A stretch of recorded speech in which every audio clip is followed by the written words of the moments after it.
ভারতের দ্বিতীয় রাষ্ট্রপতি ও একজন ভারতীয় শিক্ষাবিদ, যিনি আবার দার্শনিক হিসেবেও প্রসিদ্ধ ছিলেন। তিনি ভারতীয় দর্শন, পাশ্চাত্য শিক্ষাবিজ্ঞান নিয়ে বিস্তার লাভ করেছিলেন। তাই শিক্ষক দিবসে সপ্তম সঙ্গীত একাডেমি জানায় সব শিক্ষক শিক্ষিকাদের প্রতি বিনম্র প্রণাম। এবারে আজ দুজন শিক্ষকের গল্প বলি আপনাদের। 19 শতকের অবিভক্ত ভারতের বঙ্গদেশ, সেখানেই এক গ্রাম নাম বজ্রযোগী। স্বাধীনতার পূর্বে গোটা ভারতবর্ষ যখন চরম অশিক্ষায় নিমজ্জিত, তখন সেই গ্রামে প্রায় 500 জন গ্র্যাজুয়েট ছিলেন। ভাবতে পারেন, সেই বজ্রযোগিনী গ্রামের একটি পরিবারে জন্ম নিল এক শিশু সন্তান। দাদু আদর করে নাম রাখলেন হর্ষনাথ। তখন কে জানতো এই শিশুটি বড় হয়ে একদিন বটবৃক্ষের ন্যায় ছায়া দেবে সবাইকে। ওনার সেই বিপুল জ্ঞানের সামনে বাকি সবকিছুকে খুব নগণ্য বলে মনে হবে।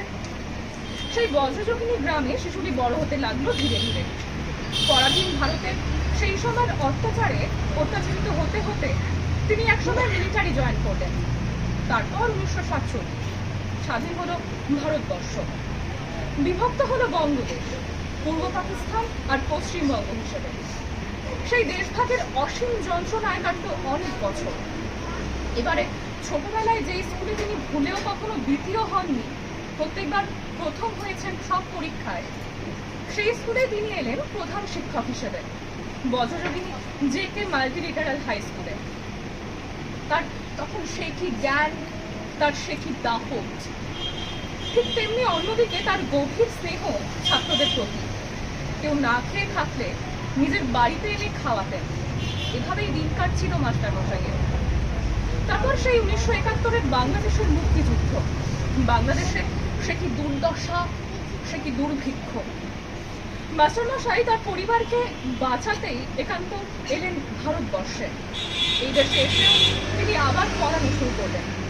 ধীরে ধীরে তার ছেলেমেয়েরা সুপ্রতিষ্ঠিত হয়ে ছড়িয়ে পড়লেন নানা জায়গায়। সেই এক রক্ত বইছে তার সন্তানদের মধ্যে, তাই জন্যে তার সন্তানরাও পড়াতে শুরু করলেন। মাস্টারমশাইয়ের থেকে প্রাপ্ত জ্ঞান ছড়িয়ে পড়ল বিদেশের মাটিতে। এদেশে আসার কিছু বছর পর বাংলাদেশের সেই স্কুল কমিটি স্কুলের 75 বছর পূরণের জন্য মাস্টারমশাইকে স্বর্ণপদক দিয়ে সম্মানিত করে যান এদেশে এসে। কিন্তু এদেশে আসার পর মাস্টারমশাইয়ের পরিবারে অনটন দেখা দিল। সেটাই হয়তো স্বাভাবিক, কারণ একটা সাজানো সংসার ছেড়ে, নিজের ভিটে ছেড়ে নতুন দেশে এসে সব আবার শূন্য থেকে শুরু করতে হয়েছিল তাকে। আর তার সেই সুযোগ্য সন্তানদের মধ্যে এক